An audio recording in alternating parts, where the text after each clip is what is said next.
Going back to our roots, here are some of the absolute best cars for under $5,000. For people who don't know, Vehicle Virgins was started to help high school and college students find their first car. First, hence the name Virgins. Not because either of us are virgins, we are not. First up is the E39 540i. Between the years of 1998 and 2001, you can find them readily for under $5,000. They've got 291 horsepower and 340 pound-feet of torque. It's a luxurious four-door sedan. You can get them in a manual, and with the M Sport package, the front end looks a bit like an M5. But it's more reliable than an M5. That's true. And almost as fun. If you want an older BMW, but you don't want the big 5 Series, you can get an E46 330. Same thing, a nice German sedan. It's got some luxury. It's fun, a little smaller than a 5 Series, so it'll handle better. But along the same type of car, you can get a manual in it, and they're quite fun too. You can also probably get like a 2004 two-door 330i if you're looking for a coupe. Next up, we have the Mazda Miatas. You can get a Miata ranging from early 1990s to even some very, very early 2000s. The price will then differ depending on the mileage. Obviously, an older one will have potentially less miles than a newer one that costs the same amount. But those are really fun little cars. You can get them in a manual. They're extremely light, small, convertible, rear-wheel drive. Hell of a lot of fun. And yeah, 2,200 pounds. Yes, cars nowadays are getting huge. The car we're in right now is literally twice as heavy. It's 4,400 pounds. Yep. There's a reason why a lot of people autocross Miatas. There's a reason why there's a whole spec Miata class. I mean, shit, I kind of want to do spec Miata racing. Fun. It's definitely a fun car, and you get the open top experience. Another fun little car you can get for less than $5,000 is a older Mini Cooper. I think early 2000s you can get one. Even up to 2007, yeah, actually. Again, that's a little tiny car, short wheelbase, doesn't weigh a lot, doesn't have a ton of horsepower, but that's okay because it's light, it's fun. You don't need a massive engine in a little car like that. And it's a quirky car. Some people absolutely very unique. Love the way they look. They're definitely unique. There's history there. Everybody knows what a Mini is, and the giant round it's got a very, very unique interior. The tachometer and speedo are unlike any other car. Dinner plate and they do handle extremely well. Yeah. Another alternative is the second generation Subaru WRX. There's a huge online tuner community behind it. You can modify it very easily for not very much money. New exhaust systems, all the parts are cheap for it. It's turbocharged, so it's very, very there's a reason why they are so popular. Absolutely. And I mean, you can drive it off road and drive the absolute shit out of it because, well, it's meant to handle it. Another car would be the E36 M3.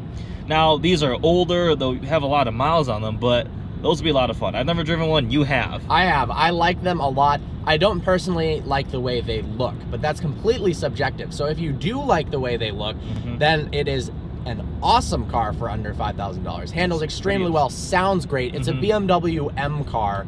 For under $5,000. For under $5,000. Not as much in terms of tuning potential because, well, it's a naturally aspirated car. But there are some people, you know, if down the line you have some money to spend, who supercharge these things and they become absolute rocket ships. I have a feeling you'll be spending all of your money on fixing it. Yeah. Okay, so the thing with the M3 is it's going to cost more to maintain than a lot of the cars we've mentioned. But what we're talking about is $5,000 purchase price. Yep. You can, of course, get lucky with these cars. In general, older BMWs will cost more to maintain than some of the others that we've mentioned, but that doesn't mean that it's not worth it.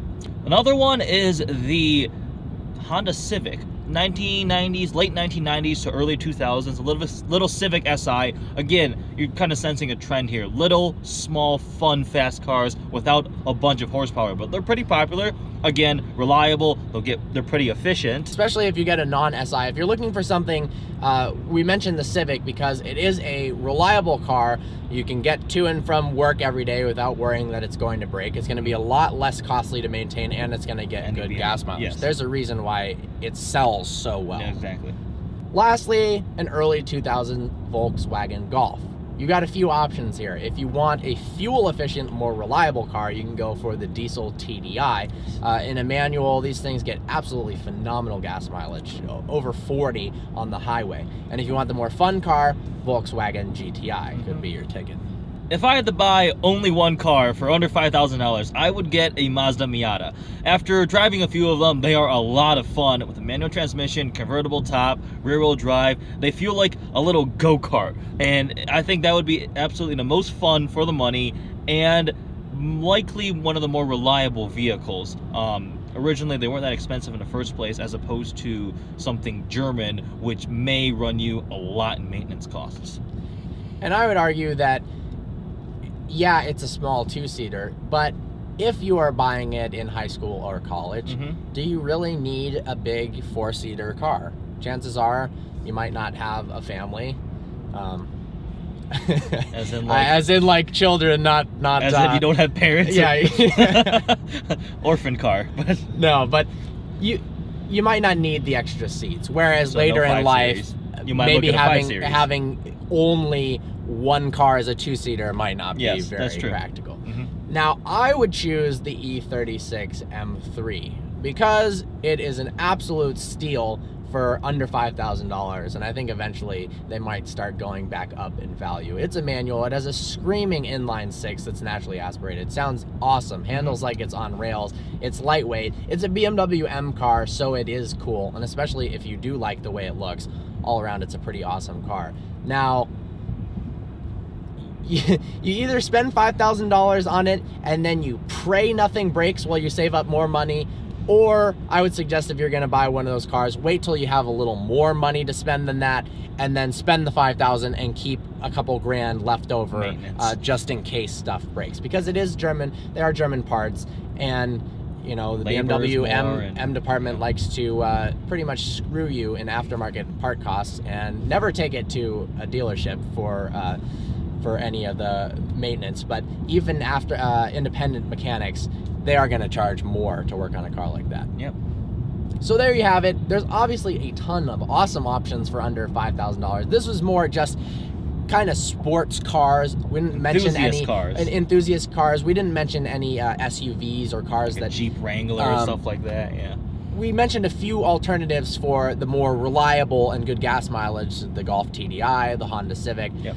But if you guys want, we could also make one for more practical, the most practical all-around cars under $5,000. If you drive a cool car in this price range, leave a comment below. We'd love to know your thoughts on it. Maybe you hate it and you want people to know, do not buy a certain car for under $5,000. Or if you don't currently have one and you've done research and you want to help other people out, and we'd love to know ourselves what you guys think are the best and coolest cars for under $5,000. I wonder what the fastest car for under $5,000 that would be an interesting one. That would be interesting. We should do some research on that and figure out. Fastest in a straight line, and maybe not necessarily. We could do two things: the fastest car stock that you can buy under $5,000, or the fastest car total build price for under $5,000. I bet you could do some stupid quick something things. Crazy you could do. Just nitrous shot on a crazy engine, one-use engine. Even just with turbos, no nitrous. I bet you could build a pretty quick car for under $5,000. So discuss below. We welcome your comments, and let's see if anybody can come up with something really cool. Absolutely. I hope you enjoyed this type of video. We can do more in different price ranges if it's welcomed. Like always, please browse our channel and subscribe. Look forward to seeing you next video.